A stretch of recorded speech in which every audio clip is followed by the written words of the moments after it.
বন্ধুরা আবারও চলে এলাম আপনাদের মাঝে আর একটা রেসিপি নিয়ে। আজকে আমি করে দেখাবো চিকেন চাপের রেসিপি। খুব সহজভাবে এবং কম সময়ের মধ্যে হয়ে যাবে। আগে আমি আরেকটা রেসিপি দিয়েছি, সেটা অন্যভাবে তৈরি করেছি। আজকে একটা অন্য ধরনের করে দেখাবো। তো চলুন রেসিপিতে যাওয়া যাক। আমি এখানে লেগ পিস নিয়েছি 5টা। তো এগুলোকে ভালো করে পরিষ্কার করে ধুয়ে নিয়েছি। আর এইগুলোকে একটা ছুরি দিয়ে এভাবে করে কেটে নিয়েছি মাঝে মাঝে, যাতে এর মধ্যে মশলা ঢোকে। এরপর আমি এখানে একটা মশলা তৈরি করে নেব। আমি এখানে নিয়েছি 2 থেকে 3 চামচ পোস্ত, আর দিয়ে দিলাম 3 চামচ কাজু বাদাম, আর এখানে দিয়ে দেব 3টে কাঁচা লঙ্কা, আর দিয়ে দেব 2 টুকরো আদা। প্রথমে আমি এটাকে একটু পেস্ট করে নেব।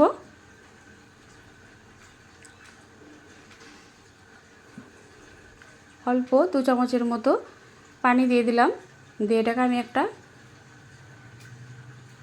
প্রথমে একটু পেস্ট করে নিয়ে এখানে আমি দিয়ে দেব টক দই। আমি এখানে 3 চামচের মতো টক দই দিলাম।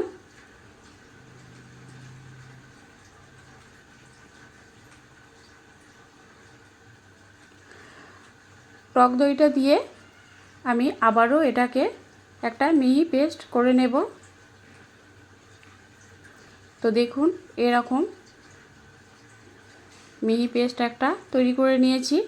এরপর আমি এখানে একটা মিক্সিং বোল নিয়েছি। এর মধ্যে আমি লেগ পিসগুলো এক এক করে দিয়ে দেব।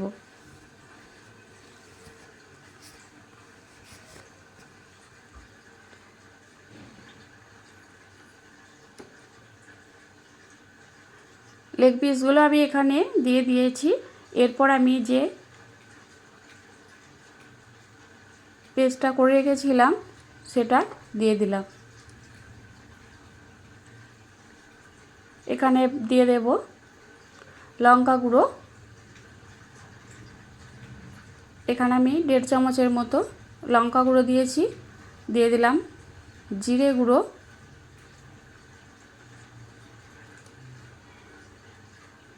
দু চামচ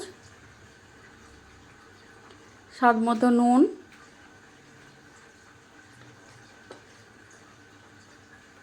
হলুদ গুঁড়ো হাফ চামচেরও একটু কম, আর এখানে আমি নিয়েছি গরম মশলার গুঁড়ো, আর এখানে নিয়েছি জয়িত্রী আর জায়ফলের গুঁড়ো।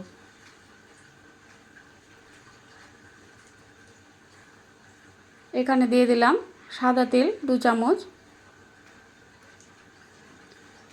এরপর আমি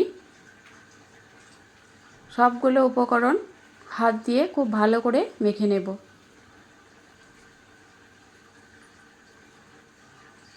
এভাবে হাত দিয়ে খুব ভালোভাবে মেখে নেব, যাতে চিকেনের ভিতরে মশলাগুলো ভালোভাবে ঢুকে যায়।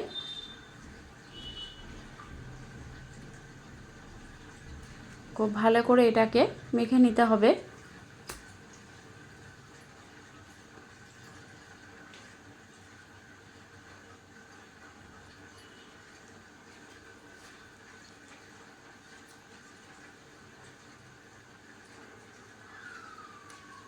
এটাকে খুব ভালো করে মেখে নিয়ে আমি এটাকে রেখে দেব। টাইম যদি হাতে কারো থাকে 1 ঘন্টা রাখতে পারেন বা তারও বেশি। আমি এখানে 30 মিনিট রেখে দেব এটাকে।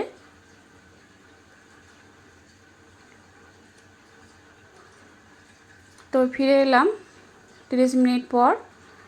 তো এখানে আমি এই মিক্সিং জারের মধ্যে, যেটাতে পোস্ত বা কাজু বাদাম পেস্ট করেছিলাম, ওর মধ্যেই আমি দিয়ে দিলাম 2টো পেঁয়াজ কুচি। এটাকে আমি একটা পেস্ট তৈরি করে নেব। তো দেখুন, আমি পেঁয়াজের পেস্টটা এর মধ্যে দিয়ে দিলাম। দিয়ে এটাকে আবারও হাত দিয়ে খুব ভালো করে মেখে নেব।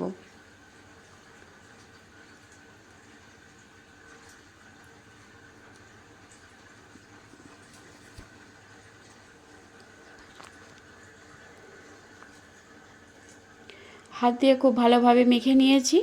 এরপর আমি এখানে একটা ফ্রাই প্যান বসিয়ে দিয়েছি। আর এই রান্নাটা করবেন যখন, তখন একটু ছড়ানো জায়গা নেবেন। এখানে আমি দিয়ে দিয়েছি প্রথমে 2 চামচ ঘি আর দিয়ে দিলাম সাদা তেল।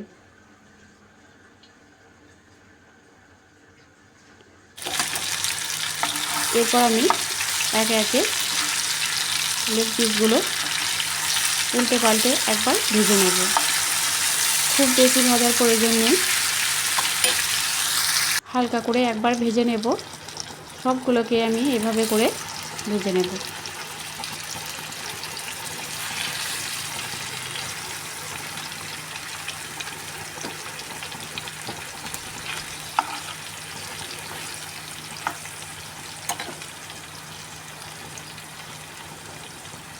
তো এইভাবে করে সবগুলোকে আমি উল্টে পাল্টে ভেজে নেব।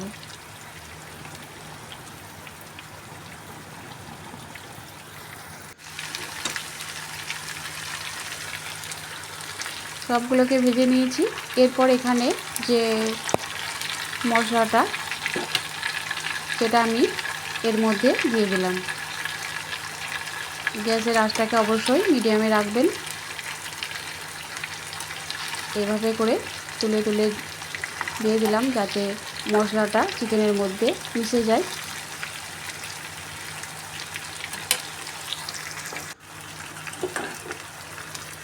এভাবে কিছুক্ষণ পর পর মশলাটা যেটা লেগেছিল সেটা ধুয়ে আমি একটু অল্প পানি দিয়ে দিলাম। এটাকে আমি কিছুক্ষণ এভাবে হতে দেব।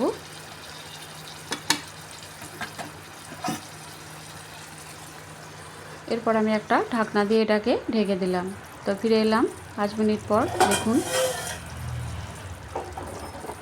চিকেনটা কতটা নরম হয়ে গেছে আর ঝোলটা মাখো মাখো হয়ে গেছে। তো এই রান্নাটা খুবই সহজ আর খুব কম সময়ের মধ্যেই হয়ে যায়। তো দেখুন কালারটা কত সুন্দর এসেছে। এইভাবে করে আপনারা বাড়িতে একবার তৈরি করে খেয়ে দেখবেন।